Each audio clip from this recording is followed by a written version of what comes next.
Hello everyone, Matt here from PCGamesN, and I am joined by Ben. Hello Matt. Hello world. Excellent, and we're here to talk about hunting monsters. Yes. Because we're chatting about Dauntless. Yeah, not Monster Hunter. Yeah, the upcoming free-to-play game where you get to band together and kill behemoths, not monsters. Not monsters, behemoths.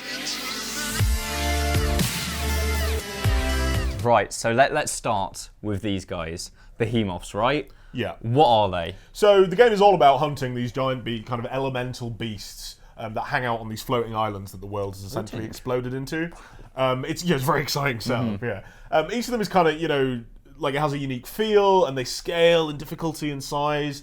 You start off, and so I fought what's meant to be kind of the starting one yesterday when the team was here, and I was having a little play of it. And it's quite small. It's like a giant beaver type thing. I mean, it's like as big as 4 people. Sure. But that is quite small compared to some of the later ones. And it just kind of jumps around and try and whacks you with its tail, and doesn't do very much damage. It doesn't have very much health and that sort of thing.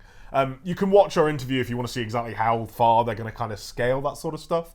But they want there to be challenge in it forever. Like, they want it to be as hard as you want it to be when you're kind of getting towards the late game. And, this is a co-op game. It is about fighting these with 3 other people. So, they're kind of aiming towards a World of Warcraft style of thing where, if you want it to be super hard, it can be. And as far as the scale goes, they want to keep that manageable. They don't want to have the problem where you're staring at someone's ankles for 20 minutes or whatever while you try and beat it. The Behemoths themselves are quite mechanical. You can see that they have like internal cooldowns to the abilities that they use. They've got really clearly broadcast moves, sort of like Dark Souls does once you've got used to how it broadcasts the way it does. There's a foot stomp and you see it kind of rearing up its right foot, and you're like, right, I better get the hell away from its right foot. There's one of the ones that we fought was like this giant lightning lizard that's meant to be towards like the mid-late game. It's called Drask, and you can see it like charge up lightning into itself before it does like a ranged attack. But then it does it even more, and it does like a 3-shot range attack that will kill you if you're not rolling at the right times and that sort of thing. They've all got like strengths and weaknesses, so you can target like different body parts. Drask has a particularly deadly tail because he like does these kind of 360 tail spins, so you can cut the tail off. You can literally cut it off, and that kind of moves into some of the other stuff as to why you're doing this, which we'll come on to in a second.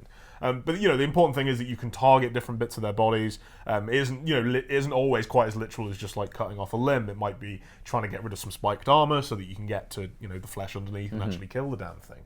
The interesting thing is that so far in the builds that I've played it at PAX. I played like 2 games at PAX, and I played 3 games yesterday. It's been pretty easy. I've like the groups that I've been in out of all those games, we've died once. One of those times it was with the developers, and that was on the hardest one that we were doing with was with Drask.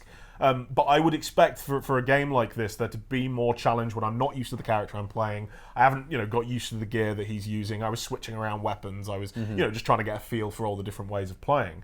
So I'm a little worried there that it's a bit too simple, and the kind of maths you need to do to beat something is like, okay, roll, hit it, roll, hit it, roll, hit it, which works in Dark Souls, but that's because it is super, super punishing when you mess it up. In this, you've got health potions, and you have like a load of different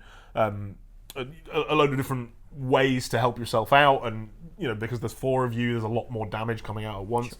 So I'm a little bit worried when it comes to the difficulty of it, but I can see that being improved in the future. Okay, sure. Now, obviously, there's more to it than just the pure kind of monster battling. There is, yeah. I understand there's a crafting system. Yeah. So explain. The reason you're going out to kill the behemoths, in terms of gameplay, is to get their stuff to turn into weapons and armor. Each of the beasts that you fight drops a variety of items.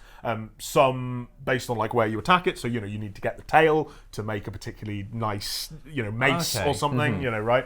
And these can be crafted into a variety. It isn't like you kill Drask, and from Drask you get the Drask axe. It's from Drask you can make the Drask axe, the Drask spear, the Drask sword, the Drask twin blade scythe things, the Drask, and then the helm, the body armor, the legs, and so on. And then there's also like these amulets things, which are like their accessory slot basically. And they say they're pretty happy with where that's at the moment. So there's a bunch of different types of weapons.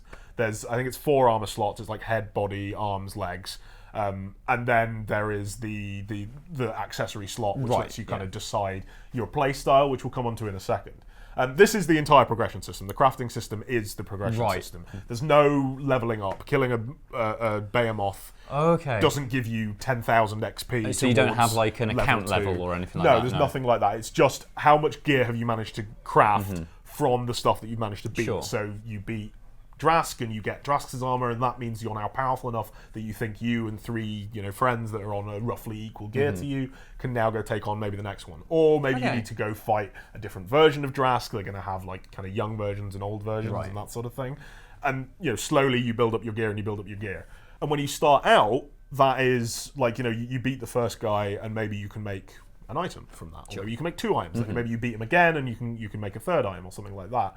When it gets right to the end game, it's like, okay, you need 5 very specific bits from these 5 supposedly incredibly hard fights that require you to do them in a certain way because you need a certain body part.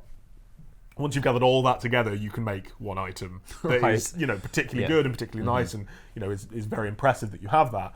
The worry here, of course, is a grind, right? And that not only do you have to beat a load of different monsters at once to get these later game items, but you also need to go back and beat, one monster like 10 times, 15 times or something. And I can imagine that not being fun. That is a balancing act that is difficult, particularly with, this sort of free-to-play, constantly evolving live game, where a lot of it comes down to, okay, you need to keep people playing. And if you have a very linear progression path, that you start at the bottom and you can get to the top, and then there is an end game, you need to, keeping people playing that usually involves a lot of repetition, particularly, games like World of Warcraft versus, something like League of Legends or Counter-Strike, where it's all the repetition is based on fighting different people and playing individual games like that. So I'm a little bit worried about where that could end up as well.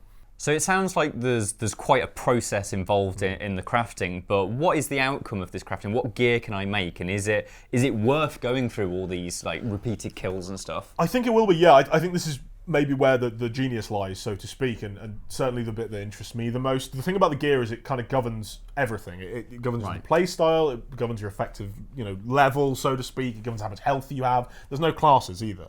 So it's not like you start the game and you go, okay, I'm going to be the guy that makes axes, unless you want to do that. Unless you're like, okay, cool, I want to play a guy who uses axes. You can always just switch it around. You might have to go and get some more materials again to make a decent sword or whatever, because you've been using axes up to that point. But even like there are, they were speaking about how there'll be support roles and there will be like ranged roles, but it's not like no one's going to be standing at the back casting holy light. Or,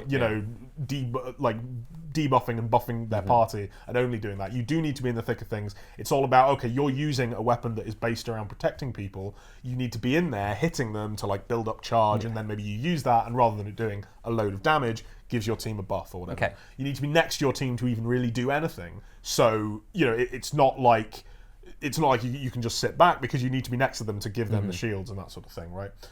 It also, like, they were talking about how people have asked for a ranged weapon. They're currently in like an alpha state that's it's all NDA'd, but obviously there's a lot of communication between the devs and the players. People are asking for a ranged weapon, and they're going to create one, but it's going to be about going in and out. It's not about just sitting in the back and firing a gun. They said that it just wouldn't work. One of the interesting things about this is the problem in a lot of RPGs and a lot of MMOs is once you're at max level, going back to help your friends is easy, but not very fun. Yeah. There's very little reward for you, and also you can't really make it challenging for yourself. What this lets them do is they can just be like, if you want to go play with your friend that hasn't played in like 6 months, or someone who's just started because you just got them into the game, you can just equip your lower level gear, and then you are effectively a lower level. It's not like you have some stats or something that have built up that you can't reverse. They also want to make sure that there are cosmetic rewards for that, and that there will be a reason that you will want to go back and do old content at a challenging level with your friends, if that is something that comes up to you. And cosmetics is where all of this kind of feeds in, and you can see a little more about this in the interview itself, which is up on the channel as well. But they don't want to pay to win, and they don't want to ever pay for power. It is a free-to-play game though, so cosmetics is where that lies, right? Now that requires a certain level of player base. They say that they think they can scale these systems. Obviously, if they get 4 billion players, that becomes a lot easier. You can just put out cosmetics and you will make money off that. We've seen that 1,000 times. That is just how it works now. Certainly until, I don't know, that bubble bursts or whatever, or China makes it illegal, which is sort of seems to be where all that's heading. But the way they've put it to me is like, if someone has the black dragon hawk Uber cape or whatever, you know that they are good at the game, that they have beaten that challenge or whatever, you know, that they have the highest level of gear. If it's hot pink or, you know, sexy purple, not only do you know they're very stylish,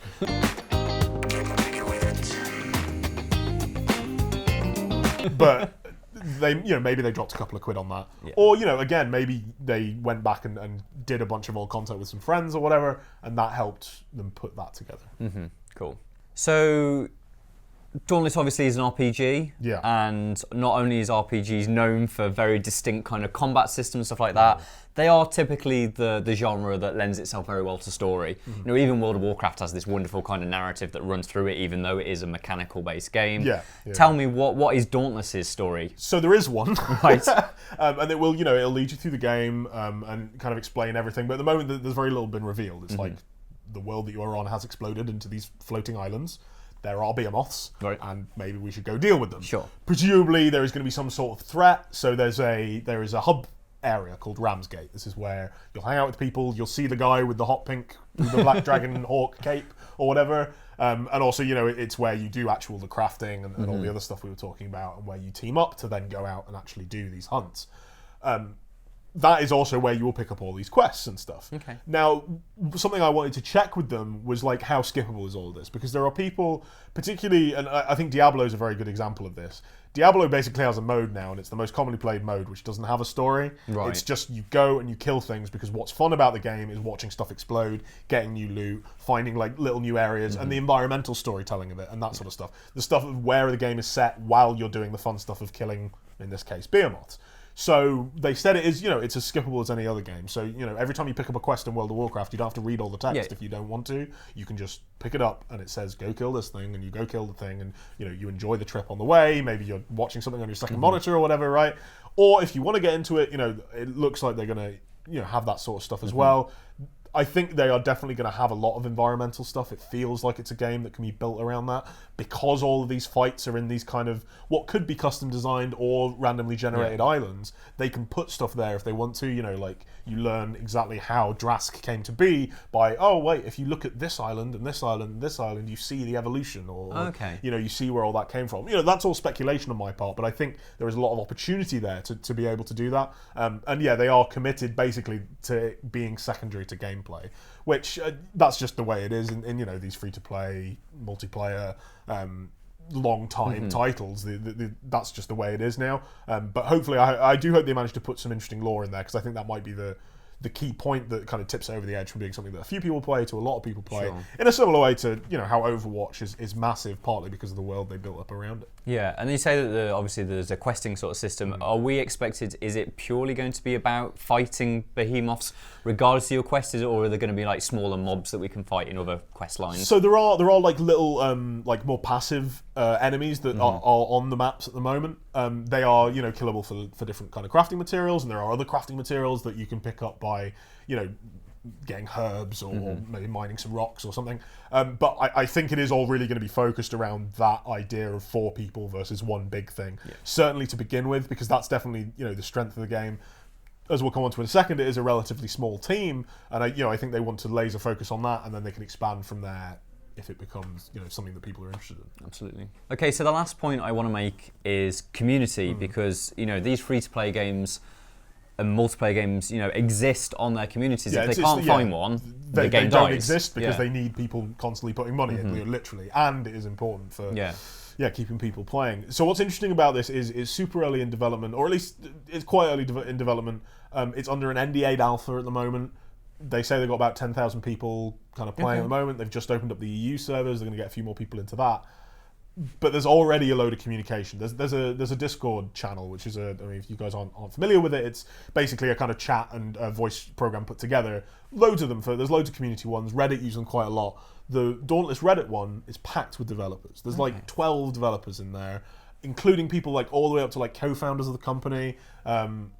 and you know, it's very, very involved, and there is a lot of communication there. I think that is very, very important to the type of game it wants to be. They have already got the systems in place before they've even got to a point where public feedback can be given. This is like the first proper kind of press tour they've done that we're talking about now. They've been at a couple of events, but they haven't, you know, kicked it into high gear yet. They already have systems in place which will let them react very quickly to problems as they come up, to community issues as they come up, and to create a system where the game can improve and improve and improve as it goes on.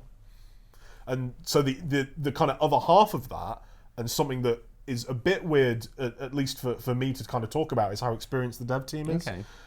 So everyone at the company, if you kind of add up all their years spent in the games industry, the company itself is only a couple of years old. But if you look at all of them and you average that out, it gets to about 10 years. This is what they were saying to me. There's a little more about this in the interview as well.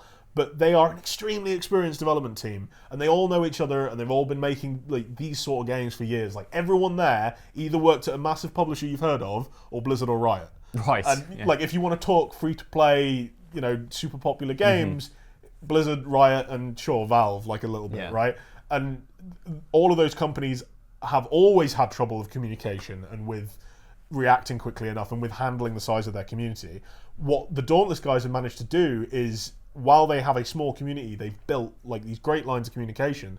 And I think it's just going to be really, really good for a game that's meant to grow over time, that's using this kind of idea of a soft launch model. Basically, they say, you know, once we hit open beta, the game is out, and while they might get to a version 1 at some point and have a nice little release party and do another press tour or something, it will be constantly evolving from there. I think they've set themselves up really, really well to be able to react quickly. And you know, the issues I'm talking about here, those are problems they're going to hear from new players, from players that are really familiar with Monster Hunter and really familiar with games like this. And they're going to be able to actually react and involve players within the development process better than you know, the million developers that say they're going to do that but then don't actually have the systems in place. And finally, they definitely got a fight on their hands, because Capcom have announced an actual Monster Hunter game with a similar premise, and I think competition is great for this sort of thing. But it's clear that, you know, despite the fact you've pointed out a few reservations, you're quite clearly excited about the game. Yeah, I think it could be.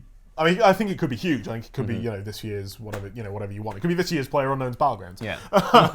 But it's going to be a slow burn. I think getting people into it is going to be challenging. I think they're going to look very, very hard at their gameplay, and they're going to have a really good kind of ramping in process. But I think if they get it right, it could be absolutely massive. Sure. Are they giving you any hint as to when we can expect it? So there's like a buy-in beta happening next month in August, and it sounds like they kind of want everyone to be able to play it if they want to by the end of this year. Sure. And then release probably, you know, proper version 1.0, release party, press store, etc. probably wouldn't be until next year sometime. Absolutely. Right, okay, so that is everything we know at the moment about Dauntless. Pretty much. 5 key things. Yeah. As Ben has mentioned previously through this talk, there are interviews that you can watch. Presumably there will be some written content as well. A little bit, yes. We kind of got into quite a lot of it now, but yeah, there'll be some stuff on the site for you to have a look at. Yeah, so check out PCGamesN.com for that. Until then, if you did enjoy listening to us jabber on about Dauntless, please do hit the like button under this video. Hit the subscribe button. We've got plenty more videos that you can have a look at on the channel. But until next time, good luck and have fun.